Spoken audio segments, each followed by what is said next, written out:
Binanın yerində olan kilsədir. Bu kiçik binaları göstərir. SSR dövrünün tacirlərinin toplaşdığı bit bazarı. Adətən köhnə, işlənmiş və ucuz qiymətə olan əşyalar satıldığı üçün bura insanlar arasında bitlənmiş və ya köhnə mənasında ad olaraq istifadə olunur. Keçmişdə belə bazarlar insanların daha çox toplaşdığı yerdə olduğu üçün elə siz Sabunçu stansiyasından çıxan zaman dərhal bu bazarı görə bilərsiniz. Çoxlu antik əşyalar, sini qablar, orijinal samavarları rahatlıqla tapa biləcəyiniz unikal özəlliyinə görə seçilən bit bazarı. Əlbəttə ki, bura gəldiyiniz zaman nəqd pul üzərinizdə olmalıdır. Çünki kart anlayışı burada ümumiyyətlə yoxdur.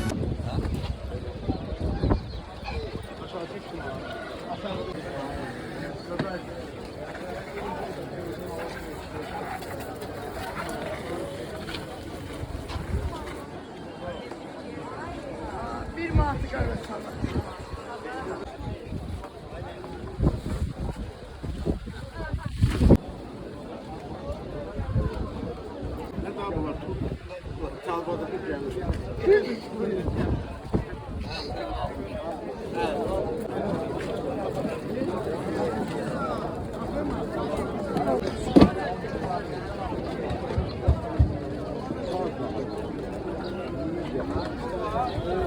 Место с голубями.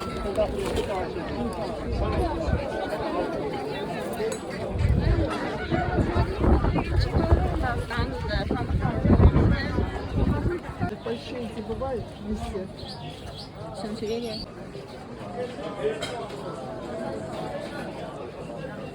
Kulaklar bakılır.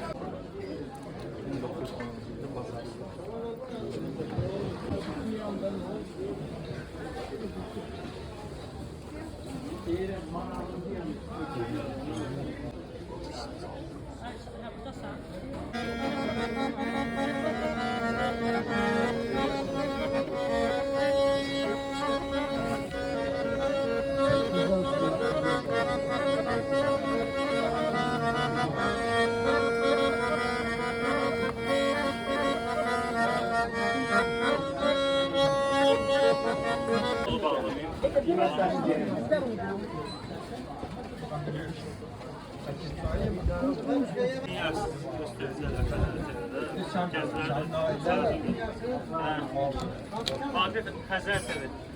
Vaqif dayı 56 il. 56 il işləyir. Səbəbin özü danışacaq sizə.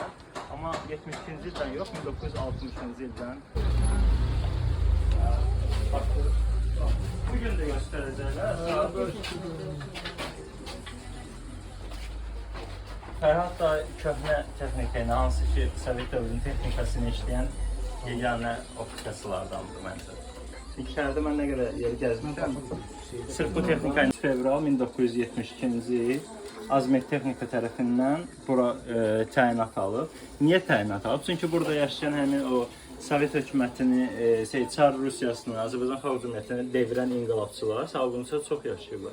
İndi biz hərəkət elədiyinizdə görəcəksiniz, küçələrin əksəriyyəti inqilabçıların adınadır. Çapariçe, Musabev, Baybakov və s. Və onlara şikayət, onlar özü, siz danışırlar və onlar şikayət edəcək. Onlar prezident aparatından şikayət, onda çəkirdi. Herkesi komutu. Erze yazmıştılar ki, kocan adamı gelebilir işe. Bizim optik atılıyor.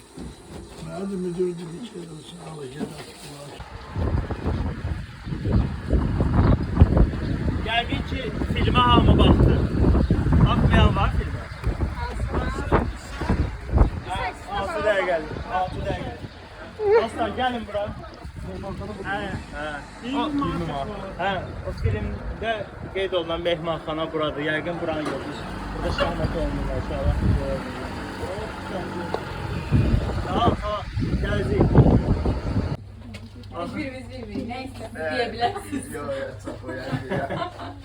Abbas dayının atası Məşədi Məlikin çox maraqlı, Allah rəhmət etsin, çox maraqlı bir hekayəsi var. Hansı ki, gördünüz Yahudi dilini bilir. Onun atası da Yahudilərlə qardaş kimidir. Mən atam 11-ci ildən hələ burada anadan oldu.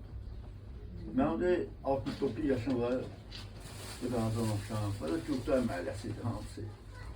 Gültara deməli həyətdə bir dənə ev vermişik, orada namaz qılırdılar. Yahudilər. Sinagog demişdim ben size Sinagog. ilk sene. Demək adam kətmə yanında o adı gəl azı ya 11 nəfər olmalıdır. Adam kətmə gəlib atama apardı. Yəni ki 11 nəfər tamamlandı. Dua heyətdə. Dua. Hə. Sonra sizin atanız deyəsən rəhmət edəndə. Ha, rəhməti gedəndə bizim molla bir də camaat oturmuşdu. Gəldilər o mollası ilə 11 nəfər. İcazə aldılar bizim molladan ki, icazə verirsə biz də bir öz duamızı oxuyaq. Bizimlə qardaş olub da. Bir yer böyüyüb də. Dedi, buyuruz. Oxudular dualarını. Yahudi dilində. Yahudi, bəli. Yaxşı gün.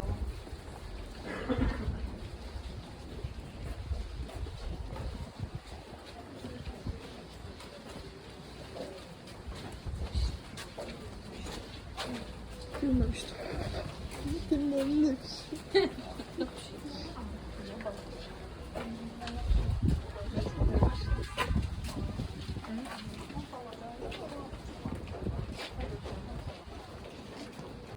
Sırf sinagog kimi istifadə etmək üçün.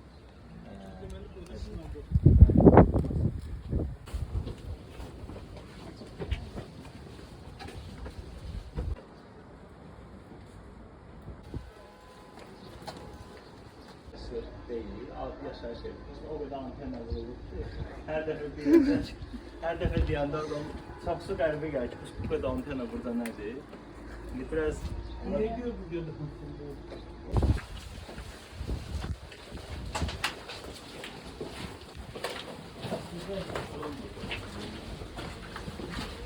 Hollandiya.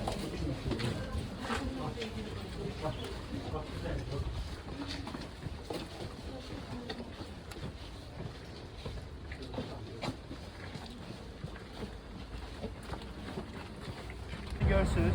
Bura ilk elektrik stansiyası kimi inşa olundu. Sadece arkasında bunun xeyli neft qrubu olduğu üçün hər an alışma riski olduğuna görə sonradan o binanı neft kontrol elədilər. Siz biraz ilk elektrik stansiyasına girin. Bu binanı görürsünüz. Bakın, görürsünüz. O binaya bakın.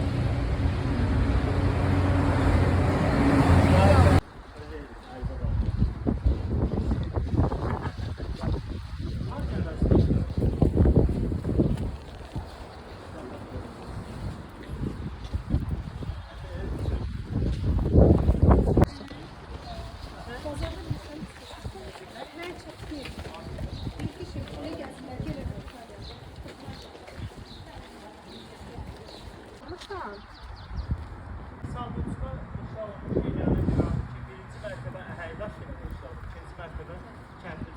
Heç bir binada bu detalı görməyəcəksiniz. Ola bilər, necə? Bəli, 1890-cı il bir binası sınıqətə olunur. Çünki biz bu ərazi icazələ baxıb, Azərbaycanın icra rəhbəri.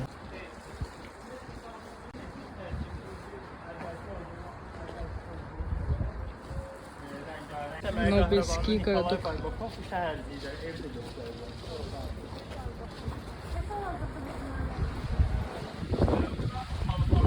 Şirkəti var, əməliyyat şirkəti. Ya Sovet vaxtında da bura.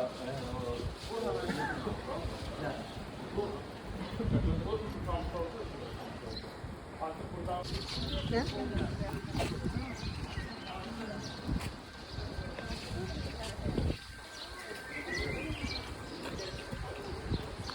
Tam elektriklə, kəndin tam elektriği, suya olan tələbatını ödəmək üçün Nobel qardaşları belə bir su qüvvəsi inşa etmişdi ki, bunun üstündə əvvəl dəmir var idi, sonradan dəmiri filan götürüb verdilər metallama.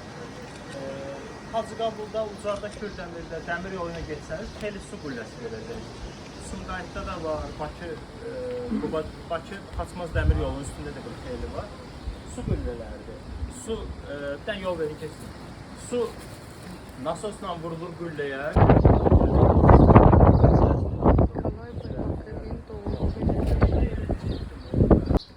Bu ərazidə inşa olmuş ilk bina budur. 1898-ci ildən artıq fikir versiniz Günçıxana. Gün şərq hissə buradır. Günçıxana tərəf inşa olunur və digər binalardan fərqli olaraq mülk tərzində inşa olunur və o birisilərə baxanda artırması falan demək olar ki, yoxdur aşağı hissənin istisna eləsə. Bu tavan hissədə, bu pəncərə hissədə, bu pilləkən hissədə demək olar ki, orijinal qalır. Biraz yeniləyiblər, orijinal qalır. Ən çox verilən suallardan biri budur ki, yaşayış var. Bəli, var. Gəldiyimiz bütün evlərin hamısında yaşayış var və sizə dediyim bu bir mərtəbəli bina budur. Mən hardasa 1-2 gün əvvəl bu binanın şəklini də paylaşmışdım daxildən. İşçilər çay içirlər.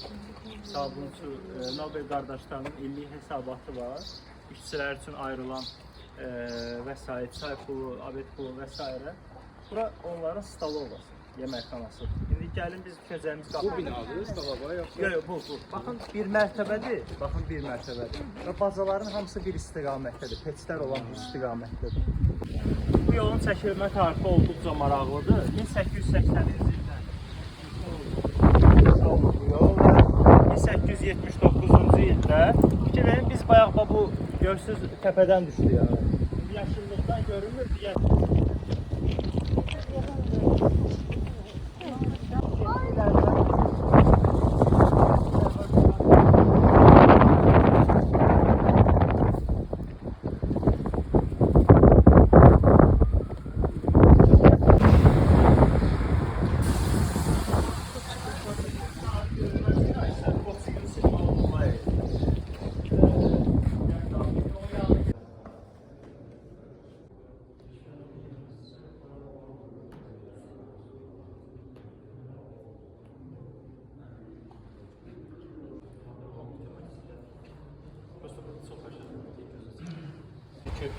o 1901-ci ildə inşallah. Lazer sağlığı bir yeri görürsünüz.